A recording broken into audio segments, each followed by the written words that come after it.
This life is a fight.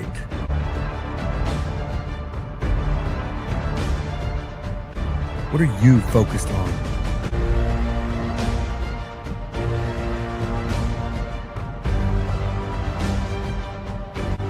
There will be doubt.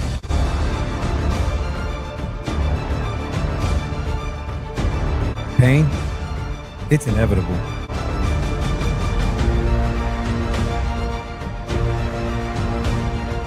But when that bell rings, will you be ready?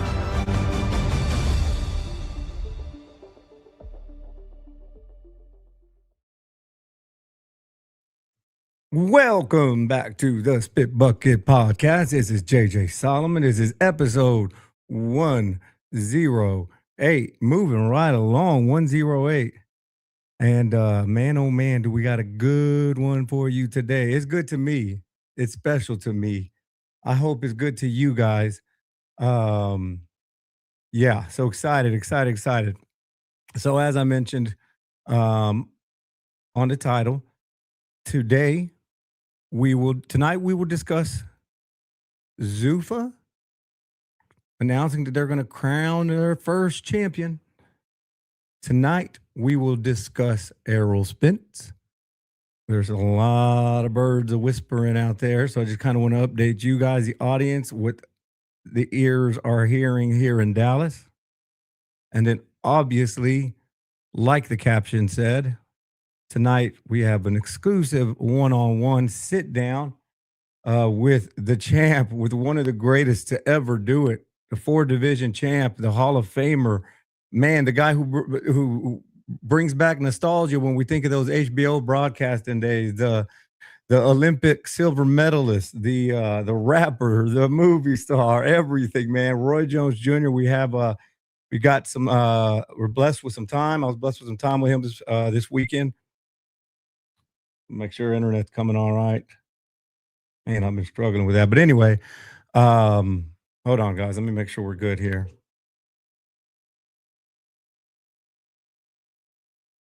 Looks like I'm frozen. Let me take this off real quick.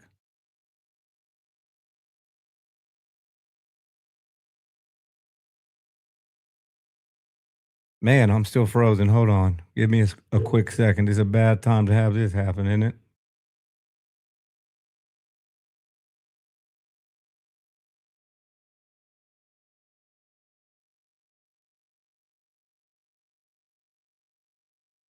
Man, think y'all can still hear me.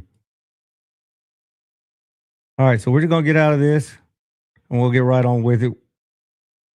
Before I do, hold on. I have to say my thank yous. Before, so just bear with me.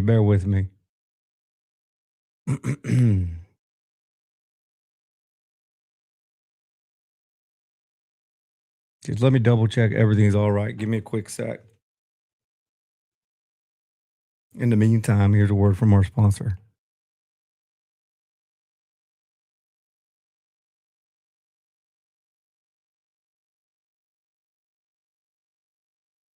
Step into the ring of success with Dynamite CRM, the heavyweight champion of CRM software and website development. Jab through clutter data and deliver knockout blows to your competition. With Dynamite CRM in your corner, victory is guaranteed.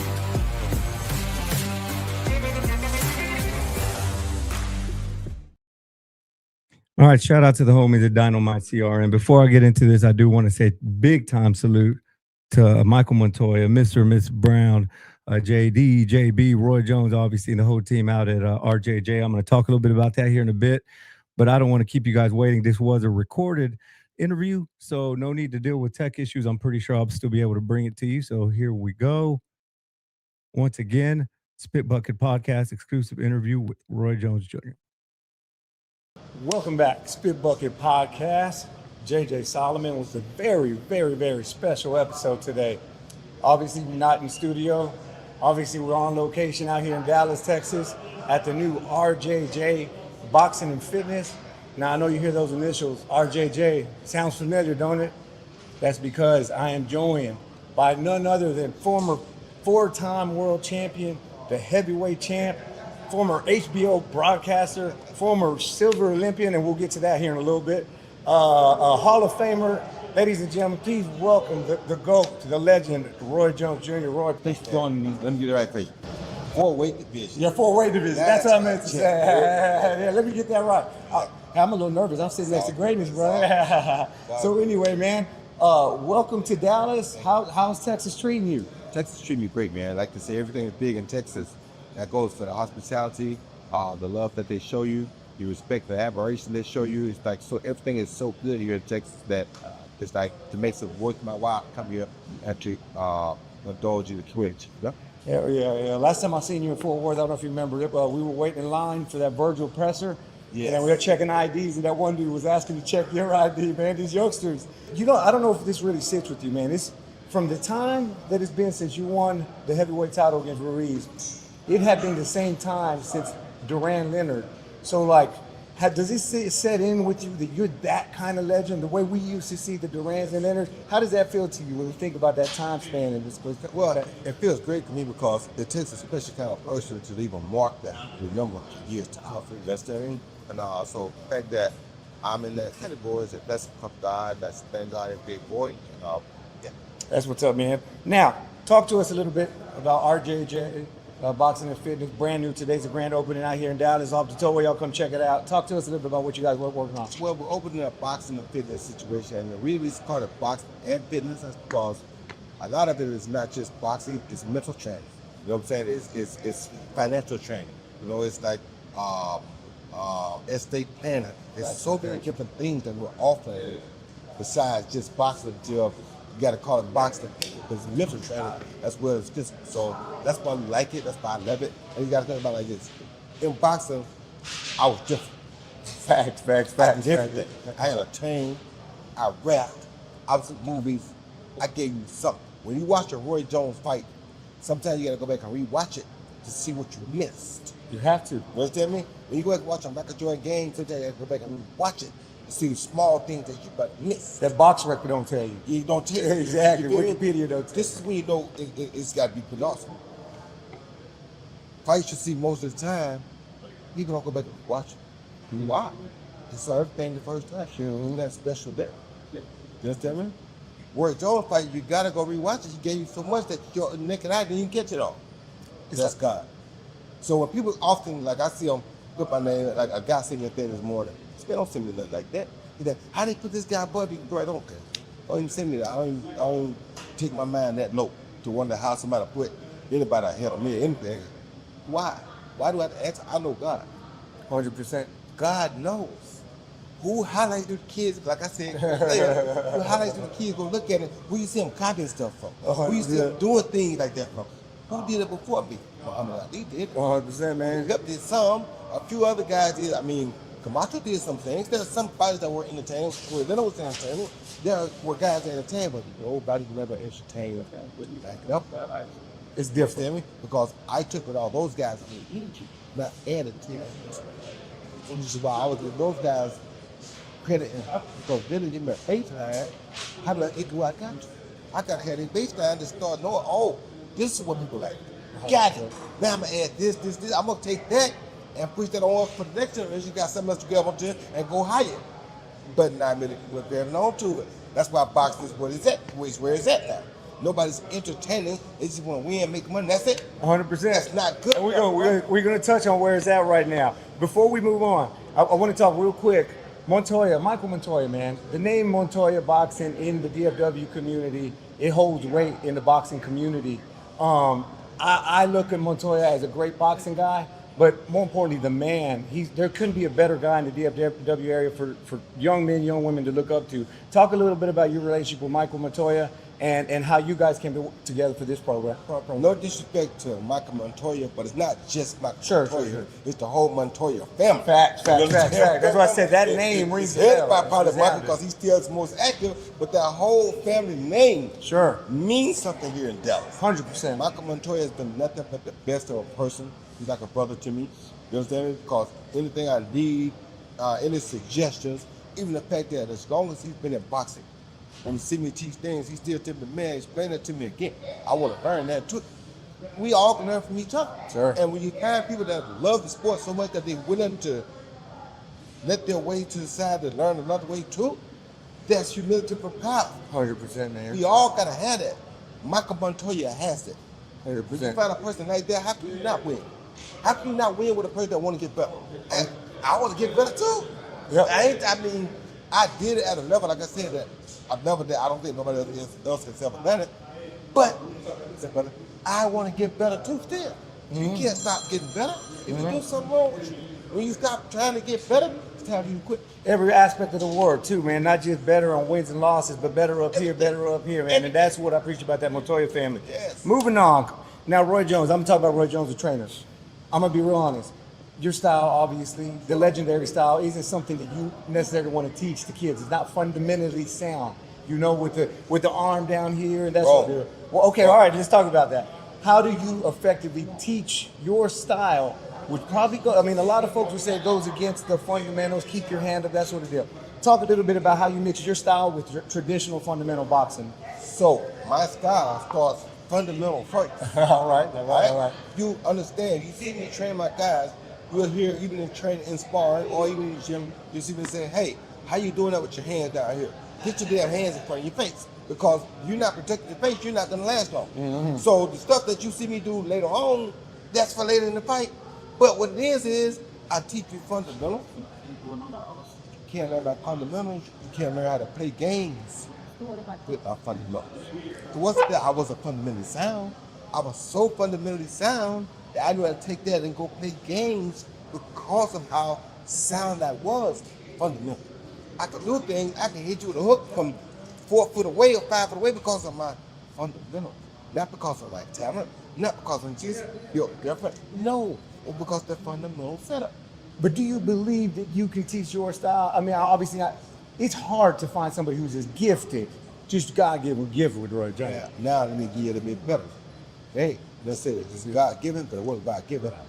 God gave it, but he also made me work day in, day out to create it, to master it. So that's the part that I don't want God. It ain't God-given. It ain't God-given like pop you period right Sure. now. That's not God-given. With the That's master God that. gave me the proper foundation to be able to know how to use what he did give me. What he did give me was speed. Facts.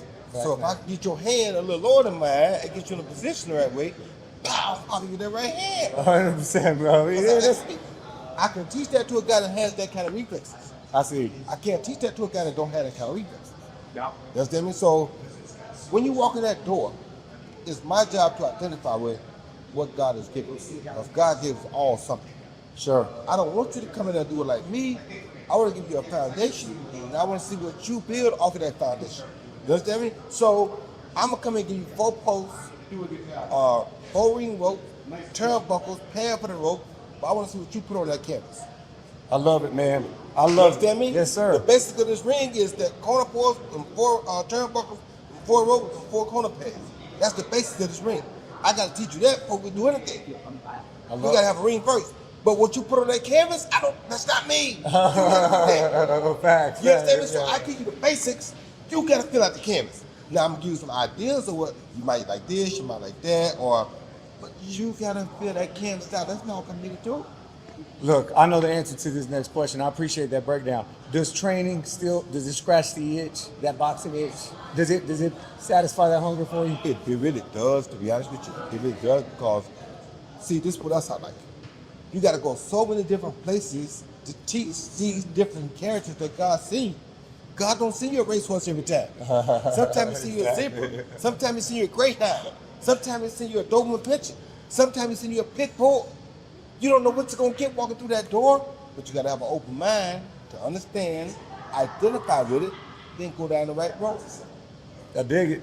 I dig it. Moving on, because we got a lot of people waiting for you. I want to touch on a couple things. It's the Winter Olympics. We're just kicking off. Obviously, you're not much of a figure skater, but you still are an American silver medalist Olympian. Talk to me about how that still feels to this day, almost 40 years later, to carry that title. Well, it still feels great to carry the title, because you have to understand that to be an Olympian, that means you're the absolute best in the country at what you do in your category. To be an Olympian, you got to be number 1 at what you do to represent everything. It don't get much better than that. Now, a few usually Olympic talk around Roy Jones, it's a little touchy subject, but a few years ago, you know, there was the big robbery. You guys should know by now. I don't want to take too much time. But Park Sehun did give you that gold medal out of his heart, not was ordered by the boxing committee or Olympic committee. What did that moment mean to you? How do you feel today about having that gold medal in your possession now? The fact that God put on that man's heart to bring that medal back after 30 years is unexplainable. You can't even explain what it must have taken or how powerful God is to be able to put it on a person's heart to want to go do it right now. But they tell you that there still are good hitters in sport. 100% cause of a bad play. I got this. I gave it to me. So it's mine. Exactly, man. That's a reality stuck in. No, that's God. And he told me his family had been wanting him to do this for a long time anyway, because his whole family felt like we did that. You touch it? The judges did, but they make them off the. You know where I come from? I can coming old enough and wise enough to understand that his family wants to change, and that says a lot. Man, that meant the world. That meant the world to the whole community. Now, speaking of silver medalists, we just saw Shakur Stevenson coming off an incredible, damn near perfect performance against Teofimo Lopez. What are your thoughts on Shakur, and can he be beat right now in this scene with who's out there right now?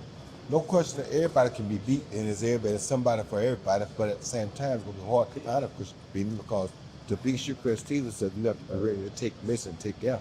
Yeah. He's so fundamentally sound, so intelligent in his brain with where he does things, he's so responsible inside and outside way. Very big for beating person or being shaky. You know, if they show up clear around, they don't stick to the ritual. But do what Shakur does. He's never going to be out of character. That's like what I learned from Walter Pack. We will be consistent in what you do. You can be world. That's good. Great thing is also consistent. I did some deep research on him, Roy. Every decision fight he has lost on average less than 1 round per every 10 rounds. That's insane, isn't it? You're value of Nepal. Whitewash it. All right, I got a couple of these things real quick. We talked to B-Hop. He told us the hardest he's ever been punched was by you the first fight, 4th or 5th round. It feels like a knife sticking in there. Here's what's important about that, though. He said it changed the way he boxed. What does that mean to you to know that one shot from you changed and it essentially created a Hall of Fame? All that means to me is, like I said, all the talk, like I just heard about the guy sitting there the other day, all the talk, this was a Hall of Famer. Tell you that one punch from another Hall of Famer changed the whole way he did things. What does that say, bro? And that was at 23 years old. You changed the trajectory of the whole damn game, What does that say, bro? How many of these guys that they got above me in these bout fights have done something? No, How many people in the sport of boxing ever turned pro as a junior middleweight and became heavyweight champion? it ain't happened. It ain't happened. Only one, and still alive. It ain't, and still And is killing. somebody better than him? What is it? What is it? It don't exist. All right, I'm gonna hit you with a Zuffa question. All right, your overall thoughts on Zuffa boxing, and again, since we're in a hurry, touch on what you thought about your former colleague Max Kellerman comparing a Callum Ross to a Roy Jones Jr. First of all, we ain't been in no hurry. We good, right? All right, cool. Just making sure we're good. All right. So I'm not gonna get into all those things because all those things, some of that stuff could be taken negative. And everybody's entitled to their own opinion. That's his opinion. I got to respect his opinion. That's his opinion. I don't know what part of it he saw that made him consider that something he saw gave him that opinion. So I got to respect the other guy's opinion. I don't think for him. I don't know I know how he says he sees it, but I don't know what about me makes him get up there about me. So how can I say he don't see that same thing as somebody else? I don't know what about me that he sees that makes him think. So whatever about me that he sees, he may have seen that in that kid. He may see something in me that we don't need some else. So I can't go against his opinion. You know what I mean? That's number one. Number two, the super thing I'm gonna say is I like winning like as a person normally. But in boxing I don't. Understand me? Ain't nothing wrong with saying that, Understand me? man. So as a person, I think he's a great guy. I love him as a person. Boxing, I don't know. Because if in the UFC, your fighters went to boxing and made more money in one fight and then made the whole career in UFC, something wrong with that here. And now you want to bring that mold to boxing. Anybody that don't understand that got to be idiot. Yeah, some of you smaller guys will get paid more money earning, but there's a ceiling. You can't go so high, and that's going to be put on you. You want that? But these guys go fight. They fight. They probably their career don't last long anyway because they're so brutal what they're doing. But they make more money on one boxing match because the name they get them from the UFC wrong. But they make more money in one boxing match because of the model than they making their whole career in UFC. There's something wrong with that. Right? I thought that model boxing. I'm sorry.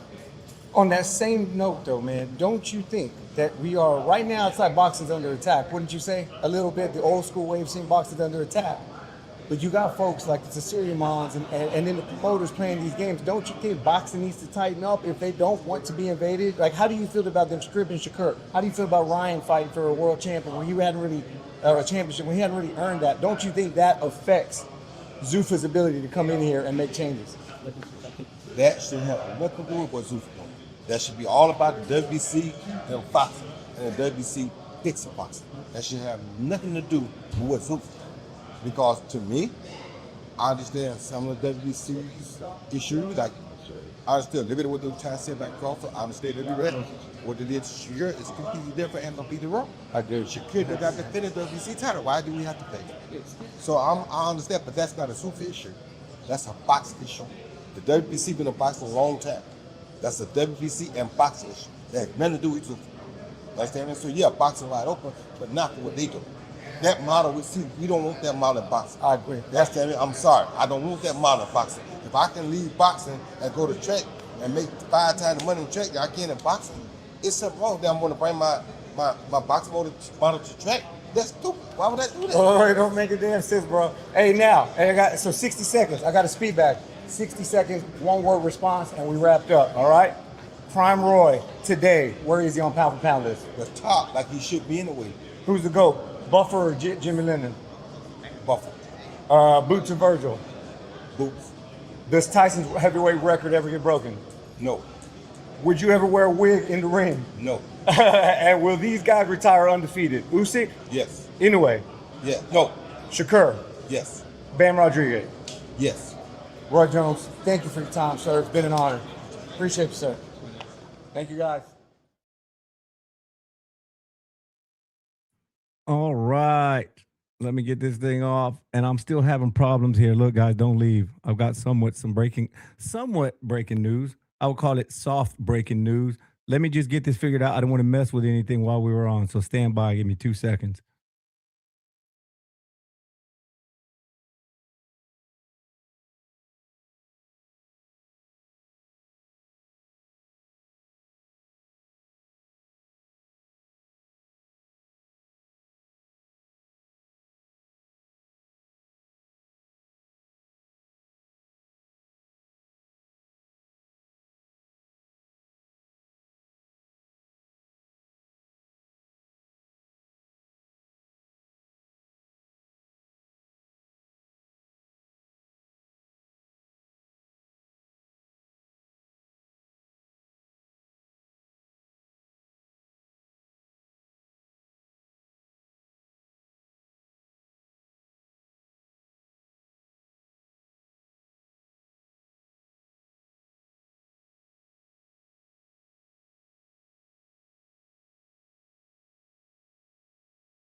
Oh, ooh, Christmas Day miracle. Uh-oh. Christmas Day miracle. It's a Christmas Day miracle. Can you guys hear me? Can I get a thumbs up from somebody? All right, cool. Let me make sure everything's good and running. All right, cool. I got a Twitter thumb.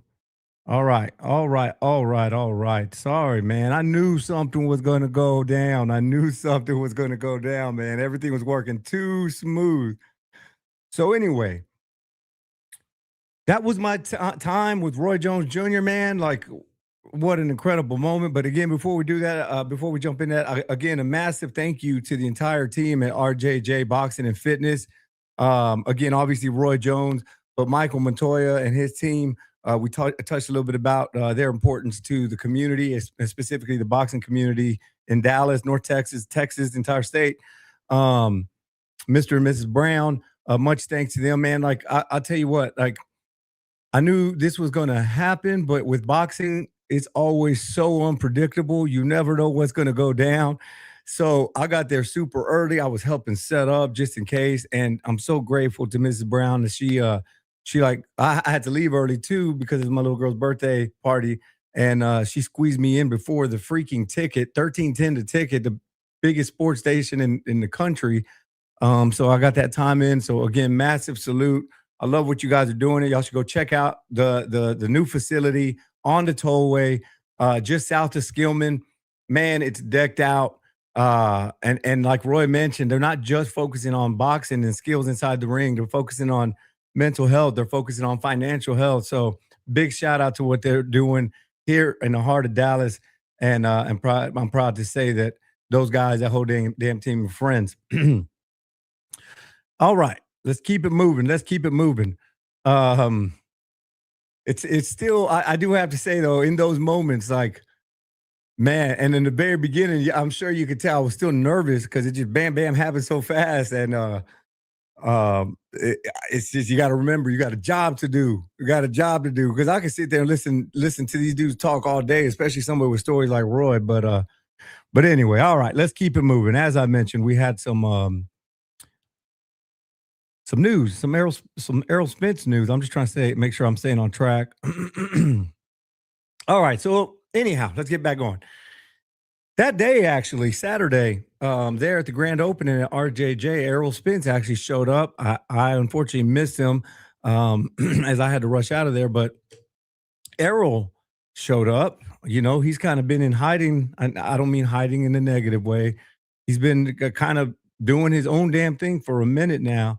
Let me check these comments before we get going. What's up, cuzzo? Boom, boom, boom, boom, boom. All right, hey, what's up, Ma? My mother's watching. I love you, Mama. Dad, if you're watching, that was kind of cool, wasn't it? All right, guys, let's get to this breaking news. Let's get to the breaking news that we know about that is breaking.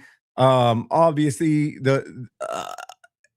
per Mike Coppinger, we've got Errol coming back. It'll damn near be a solid 3 years since the devastating stoppage against Terrence Crawford, but it looks like we've got him coming back in July, or in summer, actually.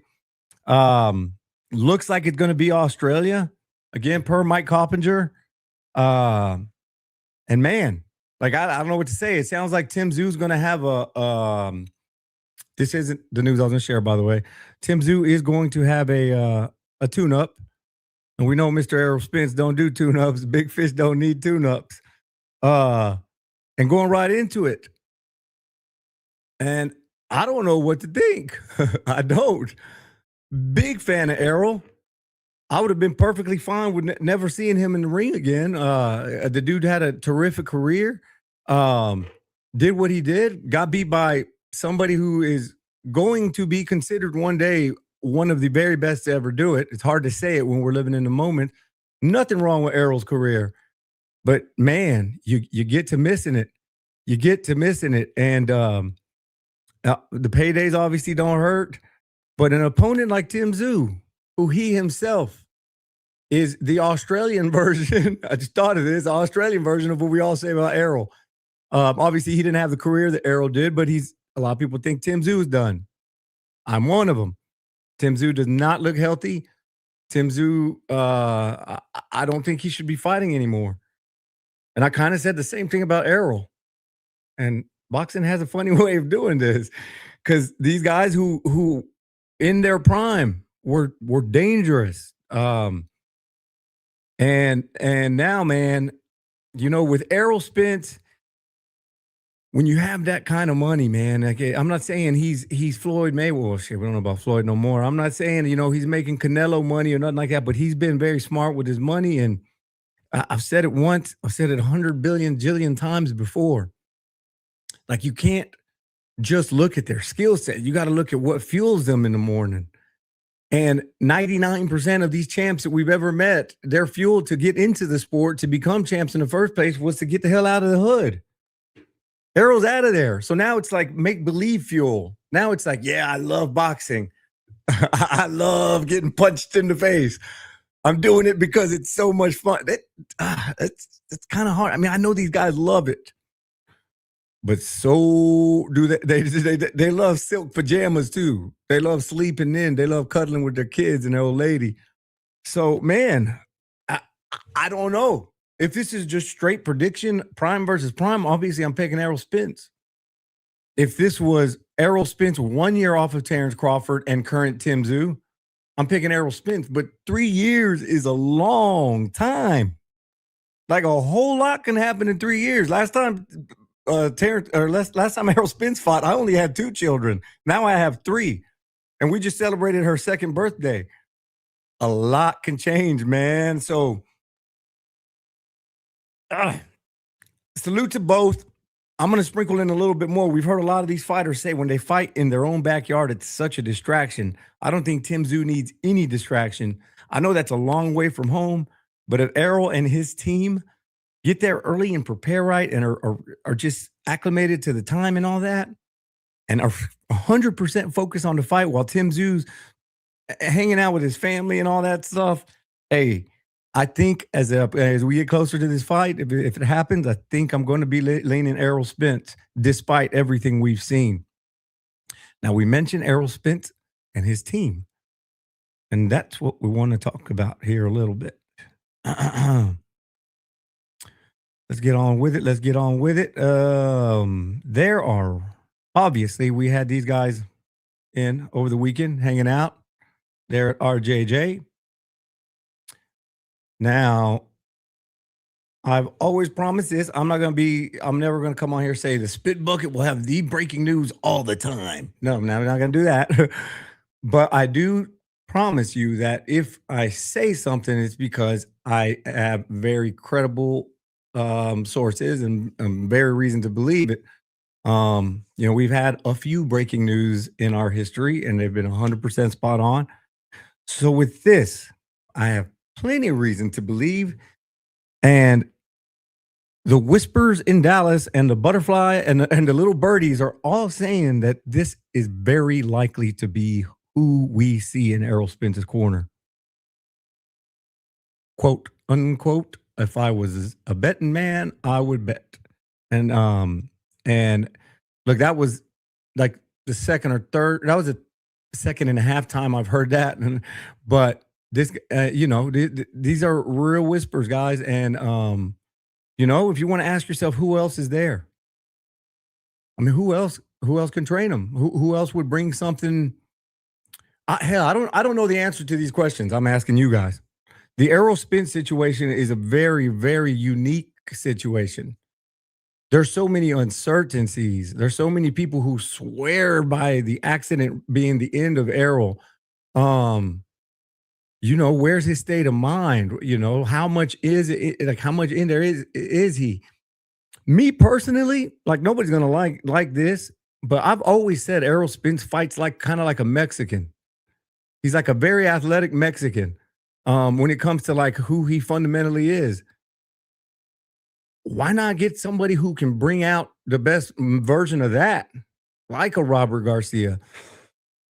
Like somebody who's got a little bit more experience, because at the end of the day, Errol Spence came up here, Gene Vivetto, RIP, came up right in the heart of Mexican-American boxing style, and you could still see it in his game. So, look, I got all the respect in the world for Roy Jones Jr. I really do. And I think he's one of the best. He's in terms of, obviously what he did in the ring is huge, but in terms of contributions to the sport, the fact that it's been so long since he won his heavyweight title, which is what he prides his career on. He did a lot more than that. And he's still around, he's still making appearances. He's still giving back to the community. But even with all that said, I got to tell you what my eyeballs see. Like, there is nothing about Errol Spence.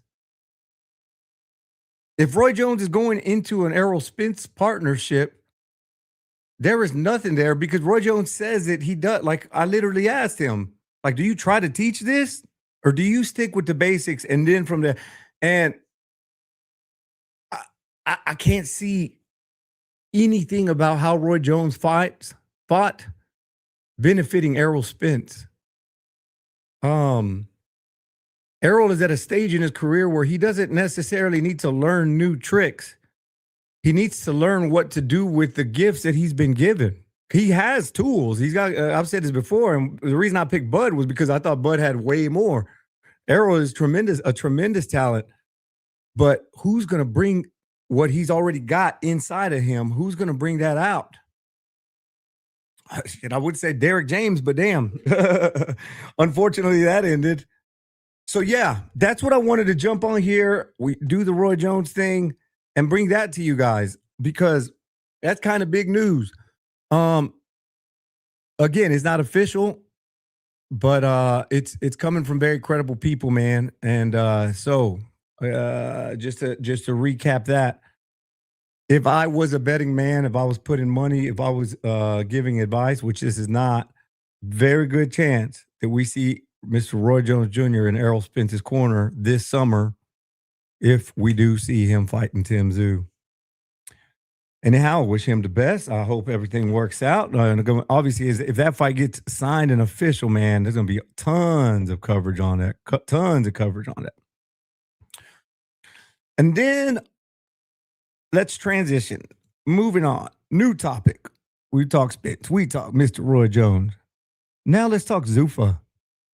It looks like Zuffa Boxing is ready to crown their very, very, very first champion. As it was announced that Jai Opataya, the Jai Opataya, the Ring Magazine Jai Opataya, cruiserweight champ, is going to fight Brandon Glanton, 21-3, 18 knockouts, for the first ever Zuffa championship belt. Zuffa is going to be a Zuffa world champion. Now, look, Jai Opataya, he's the winner of the 2025 Golden Bucket for Knockout of the Year for his 2 knockouts, devastating knockouts last year. But look, what I really want to talk about is Dan Canobio, shout out to Dan, brings up an excellent point.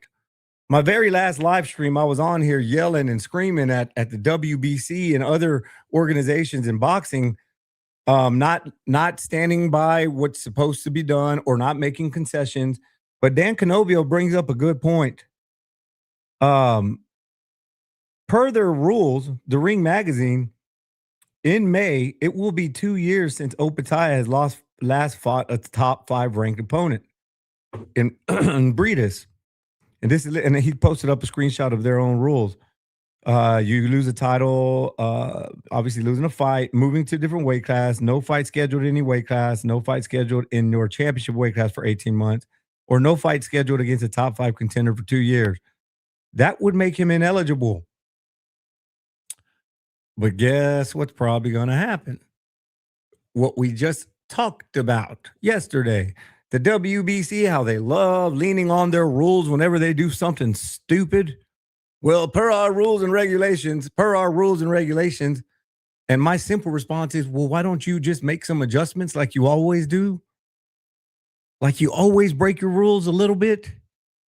Well, Zuffa is very likely going to bend their rules. I mean, not Zuffa, Ring Magazine for that. I was just kind of seeing how strict they are with it. And I was just reading up on Ring historically. And let's see.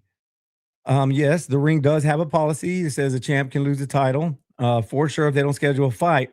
But unlike the Big Four, they're not a sanctioning body. The Ring Magazine title is just an editorial championship. It's just opinion based kind of, and that makes it even more discretionary than the WBA, WBC, IBF, WR, all the other ones. It makes it more discretion. Now, I'm not going to get on here and pound my chest and say, oh, Jai needs to get stripped. The point I'm really making is, you know who owns Ring? They're working with Zuffa. Turkey Alice working with Zuffa. And they're making adjustments They're tweaking their rules for the better of the sport, for the better of the future, for the better of that company. And they're saying, yeah, technically our rules say we can strip him. But why would we want anybody but the best cruiserweight in the world wearing our ring belt or our Zuffa belt? Which is my very question to Mauricio Suleiman, who's just been getting trigger happy with stripping. Okay, you take it from Terrence Crawford, he owes you $300K. I get it, but you take it from Shakur Stevenson for no reason. Per your explanation, it sounds like you wanted to make a fancy WBC belt, and you wanted to charge Shakur Stevenson $100,000 for it, and then you got mad that they didn't call you to make your fancy 140 imaginary belt that's not for a WBC title, but just to have y'all's nose in it and just to get y'all's money. You wanted your $100,000. So now, since you didn't get it, you strip one of the very best fighters in the world. What does that do to your organization? What does that do to the sport? What does that say to the people who've been defending you and your peers? It makes everybody look like jackasses. Zuffa got it figured out. The ring got it figured out. No. It wouldn't make sense to take the belt from the very best champion cruiserweight in the world. That wouldn't make sense. So let's use our brains. I'm not going to get into that again, actually. I think my blood pressure was going up the other night. Yeah, I had something else I was going to touch on Zuffa, but I can't. It doesn't come to mind right now. I asked Malik Scott about Zuffa and his thoughts on Zuffa boxing.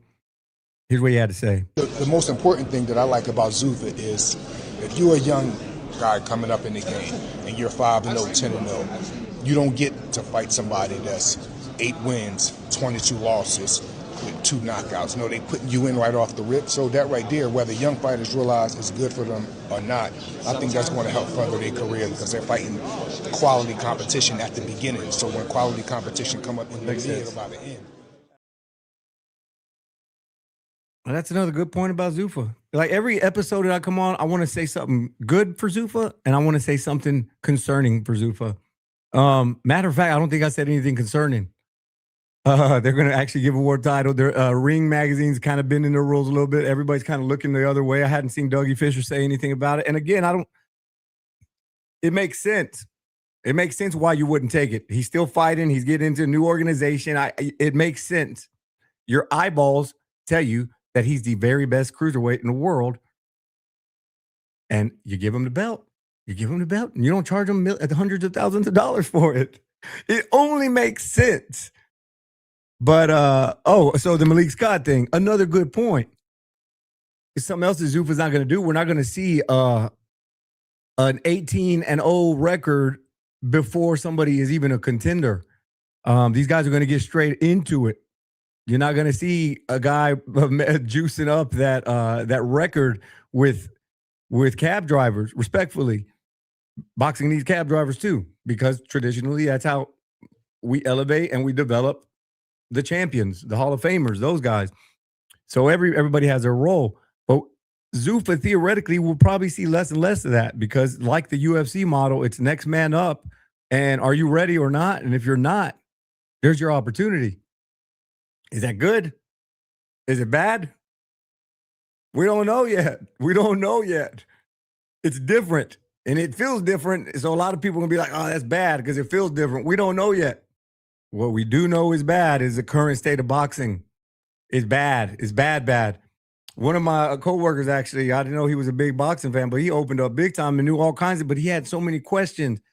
And it makes me sad to know, like, people who aren't in it every day like us, they're clueless. They're like, what? What's a Zuffa? What the hell is that? Why not name it an acronym? Oh, it is an acronym. I just forget what the hell it stands for. Oh no, I froze up. How long has that been going on? Uh-oh. Video froze, cuh. Well, guys, I'm gonna go ahead and wrap this up then. We're obviously having technical difficulties. Let me get out of here. I don't know what the hell's going on. Um, didn't have too much else to talk about anyway, so we're gonna wrap up. One more time, giant thank you to everybody involved. Man, I wanted to share something with y'all too. Hold on. You know what I'm gonna do? I just want to show y'all one little trinket from the weekend. Think y'all might like it. Hold up. I know the fix now.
This life is a fight.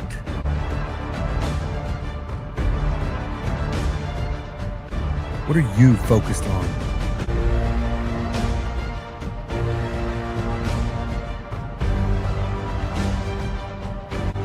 There will be doubt.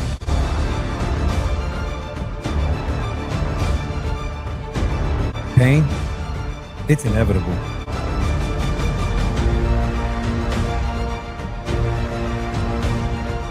But when that bell rings, will you be ready?